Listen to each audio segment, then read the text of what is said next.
Depuis plus de 40 ans, Graham Hancock est la figure la plus controversée et marginale de l'archéologie.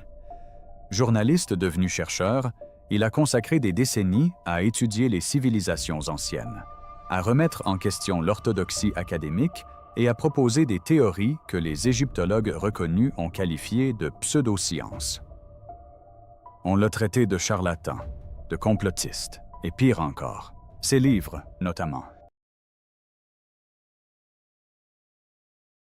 L'empreinte des dieux et les magiciens des dieux se sont vendus à des millions d'exemplaires dans le monde entier, tout en étant dénoncés par les archéologues professionnels comme de dangereuses informations erronées. Mais Hancock n'a jamais cédé.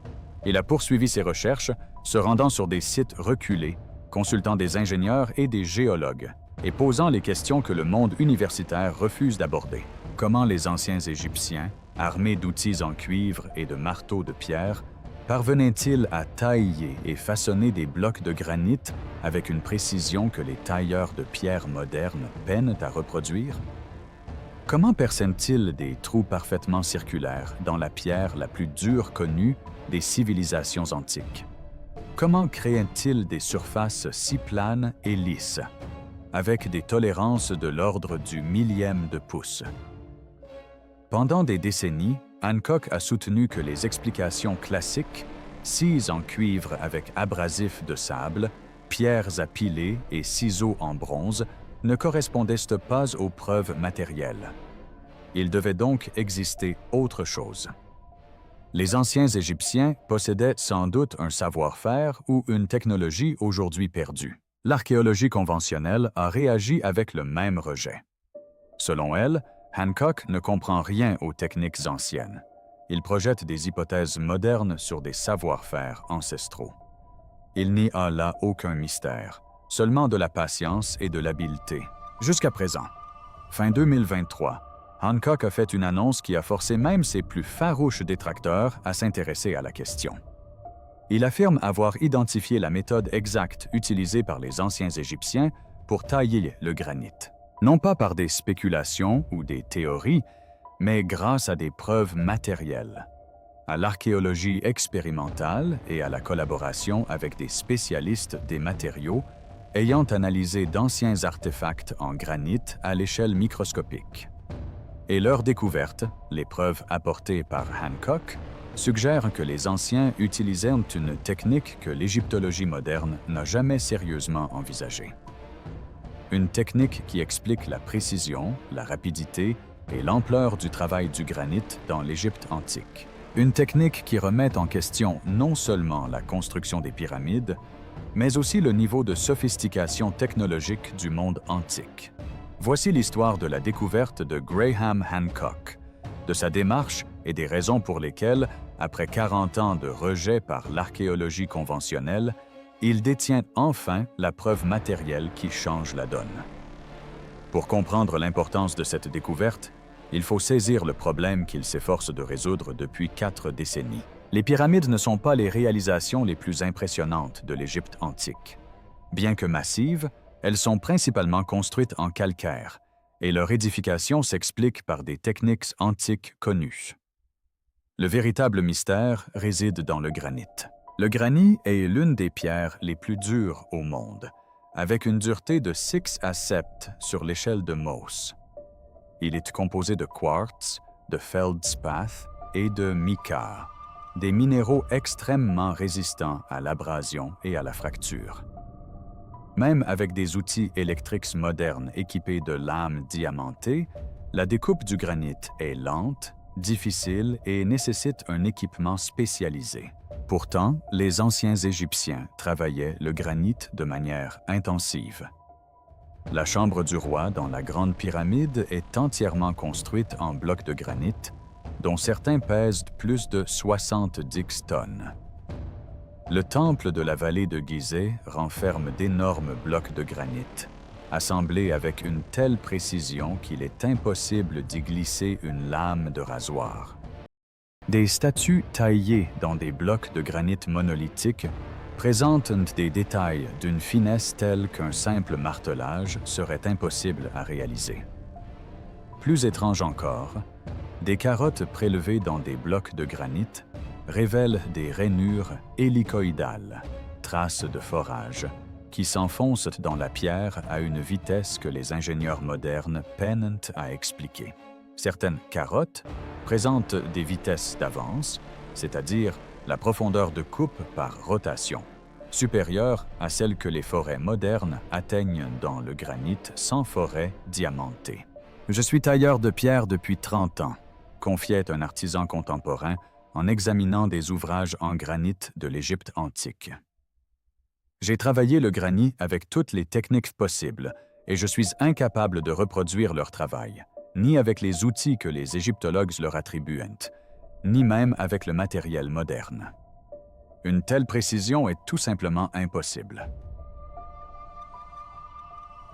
L'explication classique de l'égyptologie est restée pratiquement inchangée depuis plus d'un siècle.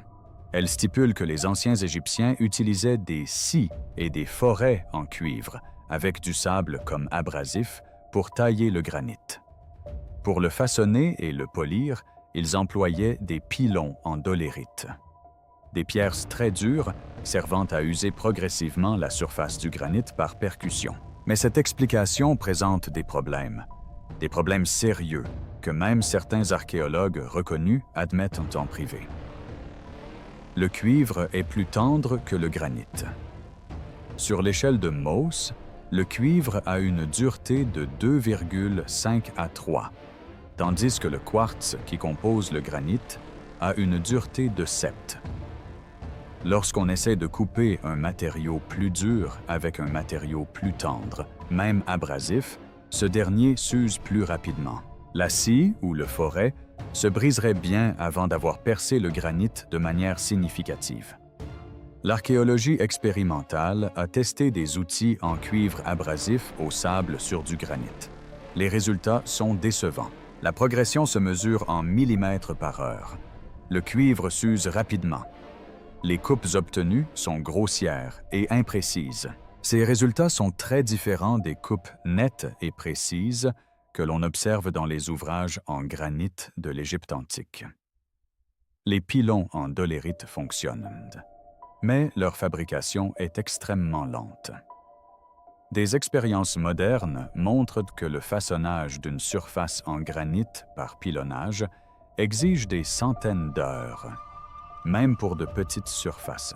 Appliquer ce procédé aux blocs de granit massif des temples et pyramides égyptiens exigerait des millions d'heures de travail.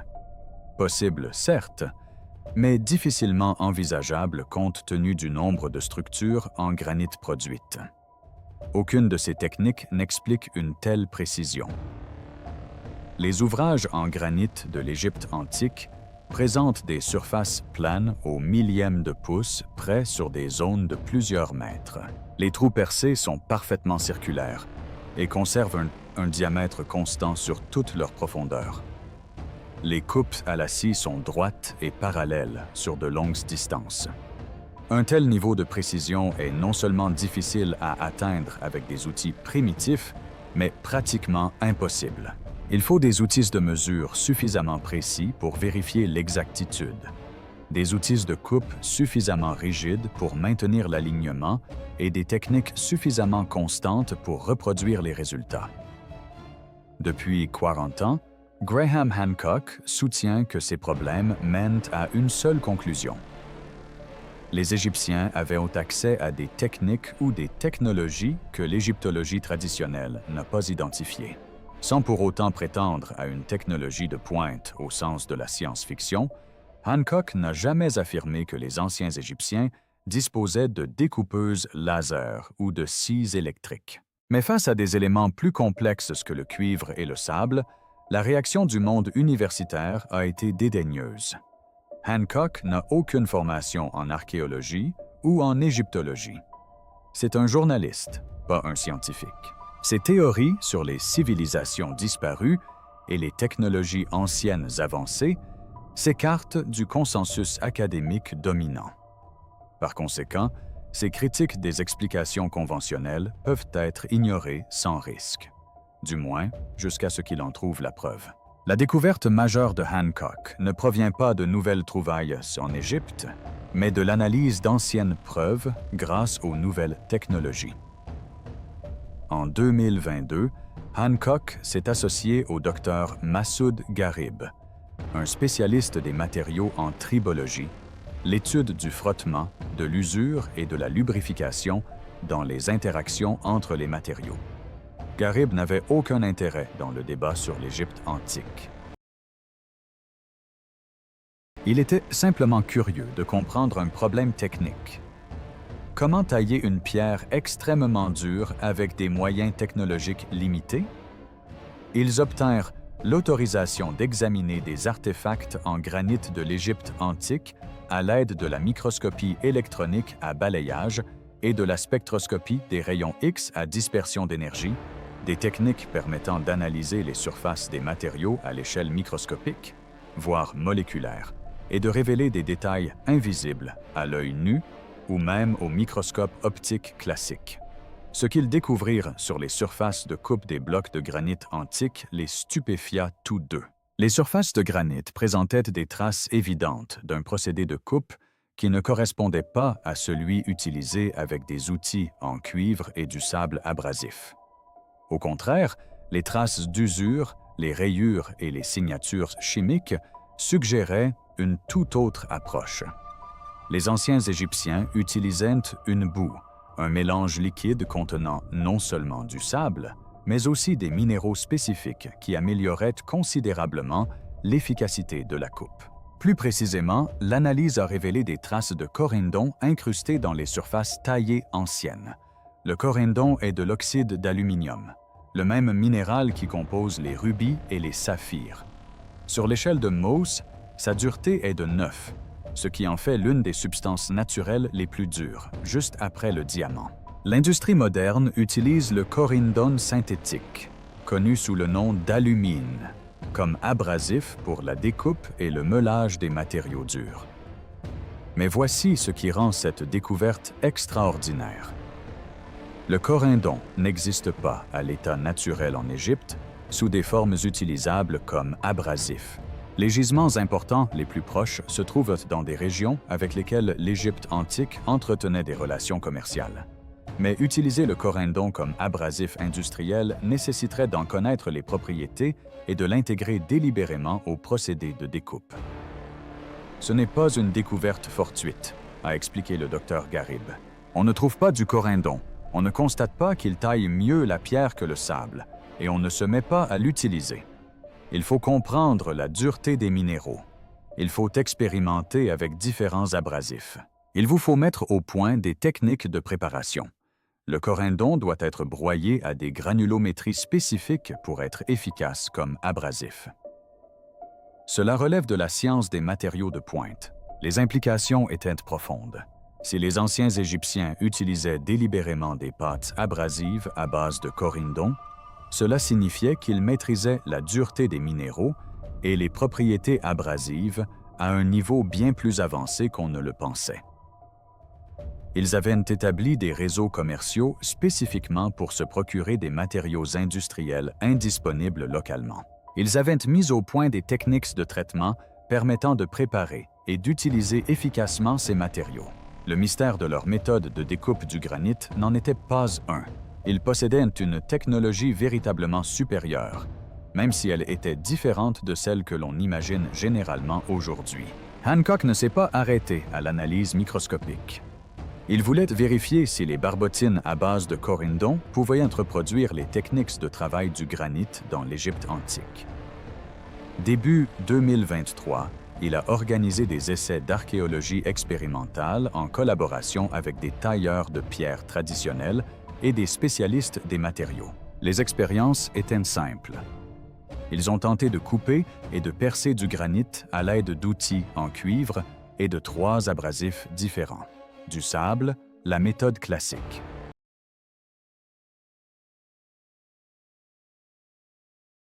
Poudre de quartz, légèrement plus dure que le sable, et également disponible localement en Égypte. Poudre de corindon mélangée à du quartz. La nouvelle hypothèse. Les résultats furent spectaculaires et sans équivoque. Les outils en cuivre avec abrasif de sable coupent le granit à environ 0,5 mm par heure, une vitesse extrêmement lente qui entraîne une usure importante du cuivre et des surfaces de coupe rugueuses. Les outils en cuivre avec poudre de quartz sont légèrement plus performants, à environ 0,8 mm par heure, mais l'usure de l'outil reste significative. Les outils en cuivre avec une suspension de corindon et de quartz coupent le granit à plus de 3 mm par heure, soit 6 fois plus vite que le sable seul. Plus important encore, les outils en cuivre ont duré beaucoup plus longtemps. Les coupes étaient plus nettes et plus précises et le forage a permis d'obtenir des carottes présentant des rainures hélicoïdales identiques à celles des carottes de forage de l'Égypte antique. Un tailleur de pierre ayant participé aux expériences a déclaré que l'ajout de la suspension de corindon avait tout changé. Soudain, le cuivre ne résistait plus au granit, mais guidait l'abrasif avec efficacité. La coupe était nette et rapide, et l'outil s'usait beaucoup moins vite. Pour la première fois, je comprenais comment les anciens Égyptiens avaient pu réaliser ce que l'on observe dans leurs œuvres en granit. Les expériences ont également révélé un point subtil mais important. L'utilisation de la suspension de corindon exige à être une certaine technique. Il fallait maintenir la suspension à la consistance adéquate. Trop fine, elle perdait en efficacité de coupe. Trop épaisse, elle bouchait la coupe.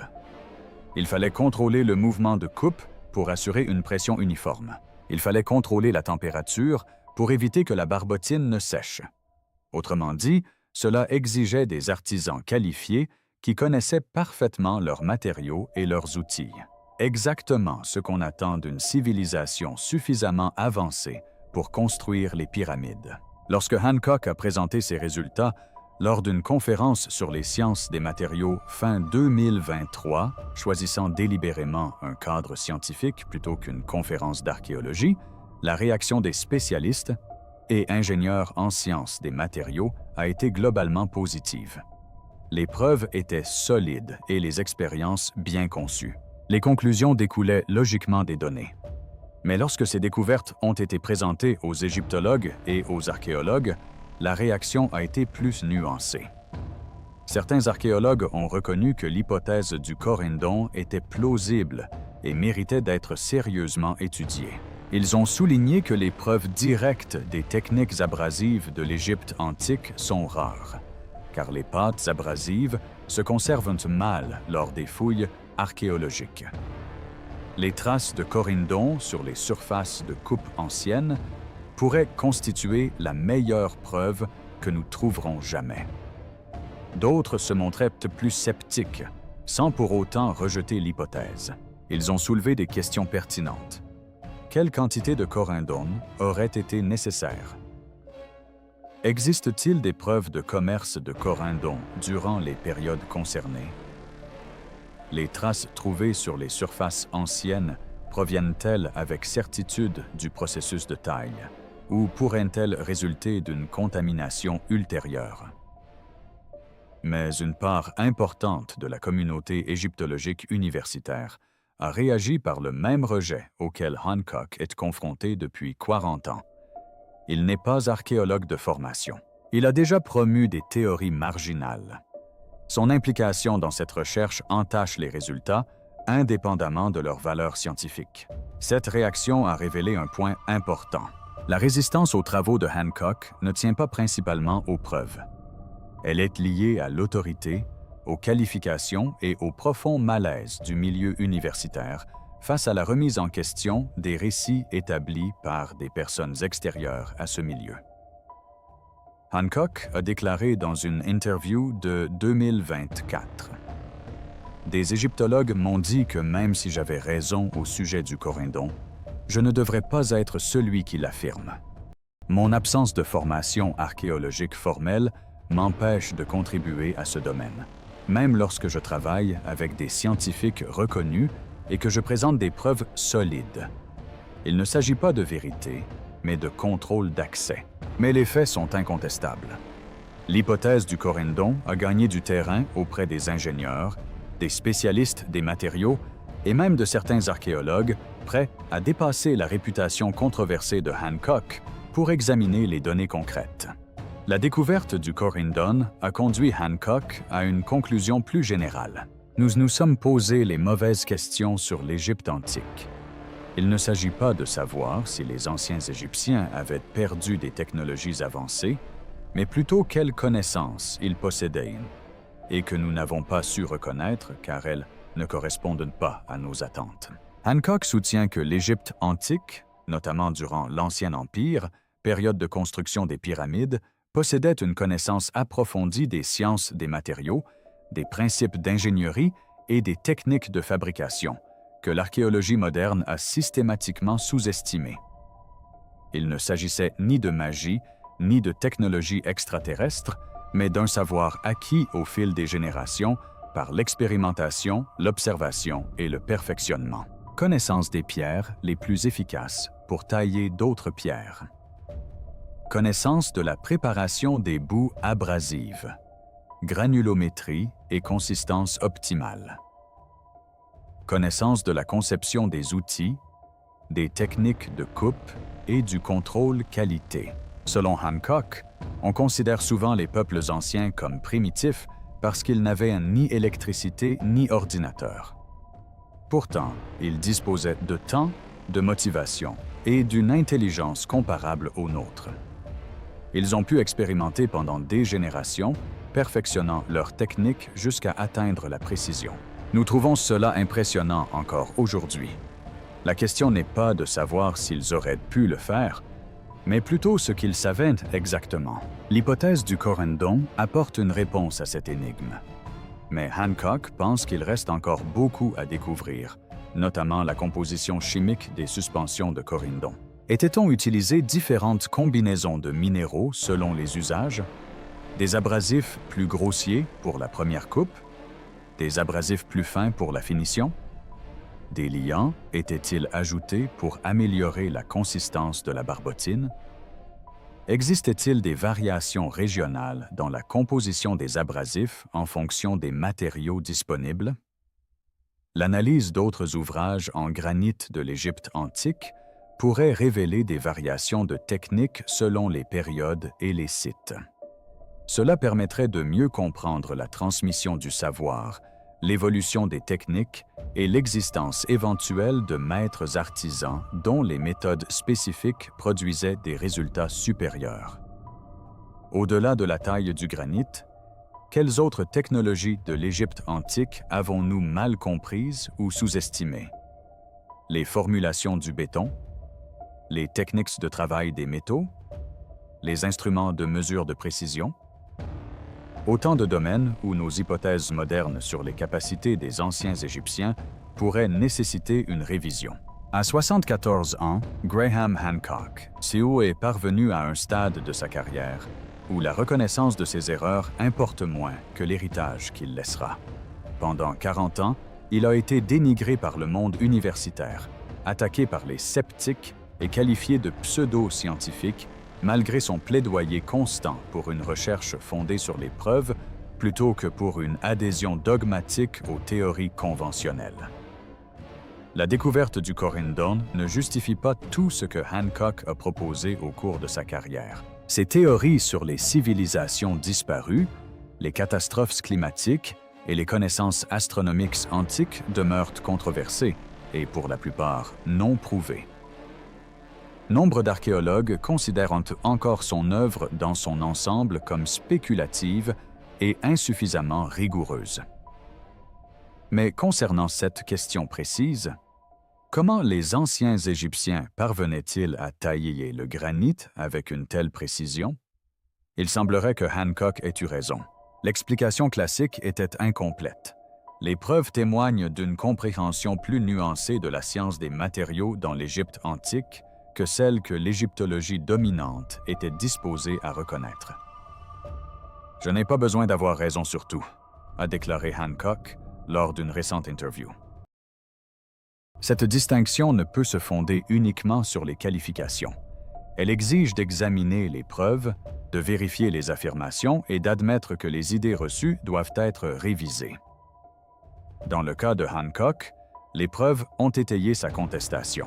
Les traces de corindone dans le granit ancien, les expériences de réplication réussies et l'analyse des matériaux convergent toutes vers la même conclusion.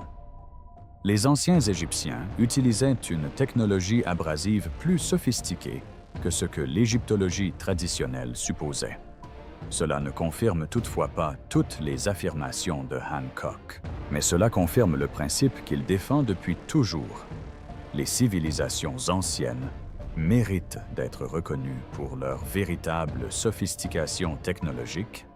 Les preuves matérielles doivent primer sur les idées reçues, et les personnes extérieures, avec leurs perspectives non conventionnelles, peuvent parfois percevoir ce qui a échappé aux experts.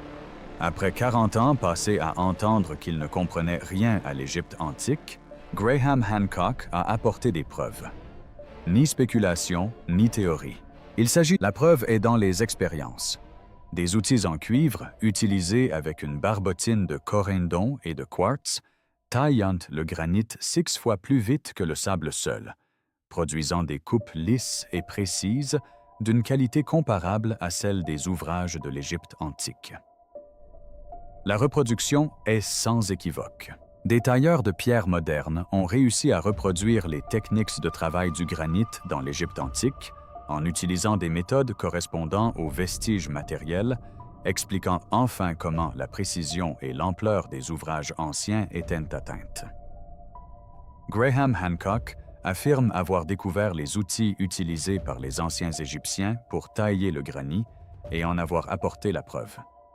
Il précise que ce n'est pas pour se justifier.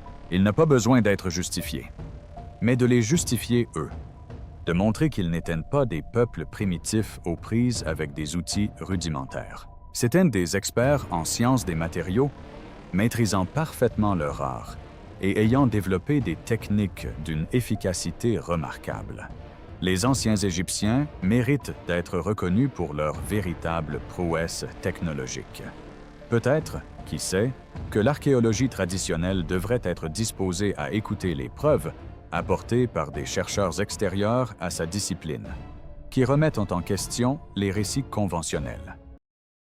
Il me suffit de poser les bonnes questions et d'insister pour une enquête honnête.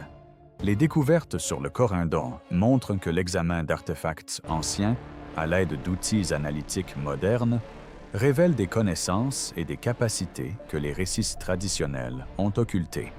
C'est ce que je dis depuis 40 ans. Plus important encore, la découverte du corindon démontre l'importance de la collaboration interdisciplinaire. Des spécialistes des matériaux comme le Dr Garib ont apporté une expertise et des outils analytiques que les archéologues n'utilisent généralement pas.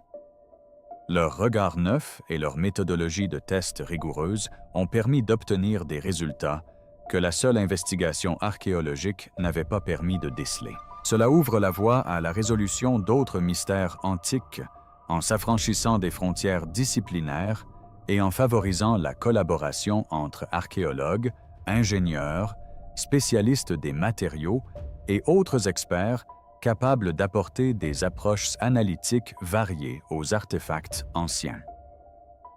Hancock soutient que l'archéologie ne devrait pas être une discipline fermée réservée aux seuls docteurs en archéologie. Les questions que nous nous posons sur les civilisations anciennes sont fondamentalement multidisciplinaires. Comprendre comment le granit était taillé relève de la science des matériaux. Comprendre comment des blocs massifs étaient déplacés relève de l'ingénierie. Comprendre comment les monuments étaient alignés relève de l'astronomie. Il nous faut lever les barrières et accueillir l'expertise de tous les domaines concernés. L'hypothèse du corindon soulève également des questions sur ce qui pourrait encore être sous nos yeux.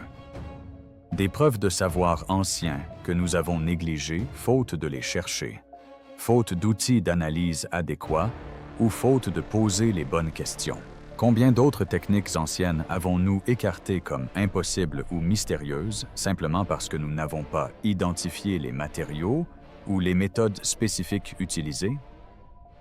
Combien de connaissances ont été perdues, non pas parce qu'elles ont été supprimées ou détruites, mais simplement parce qu'elles n'ont jamais été consignées par écrit et n'ont donc pu être transmises à travers les millénaires. Ces questions sont importantes car elles nous incitent à aborder les civilisations anciennes avec l'humilité qui s'impose. Certes, nous possédons des capacités technologiques qui leur faisaient défaut, mais elles disposaient peut-être de connaissances pratiques dans des domaines spécifiques que nous avons perdus ou jamais développés. Reconnaître cela ne diminue en rien les réalisations modernes. Ce texte reconnaît l'ingéniosité et les capacités humaines à travers l'histoire. Le parcours de Graham Hancock, d'outsider rejeté à chercheur reconnu, du moins sur cette question précise, révèle également comment progresse la connaissance. Le progrès exige parfois que des personnes soient prêtes à remettre en question les idées reçues, même au prix d'ostracisme professionnel et d'attaques personnelles. Il arrive que les idées reçues soient incomplètes ou erronées, et seul un questionnement persistant de la part de personnes extérieures impose le réexamen nécessaire à la découverte de la vérité. Cela ne signifie pas pour autant que tous les contestataires extérieurs ont raison. La plupart se trompent. La plupart des théories non conventionnelles le sont parce qu'elles sont fausses, et non parce qu'elles représentent des vérités occultées. Cependant, il arrive que la personne extérieure qui pose des questions dérangeantes mette en lumière de véritables failles dans les explications conventionnelles. Le défi, pour tout domaine, est de distinguer les défis constructifs qui font progresser la connaissance de la pseudo-science chronophage qui détourne l'attention de la véritable recherche.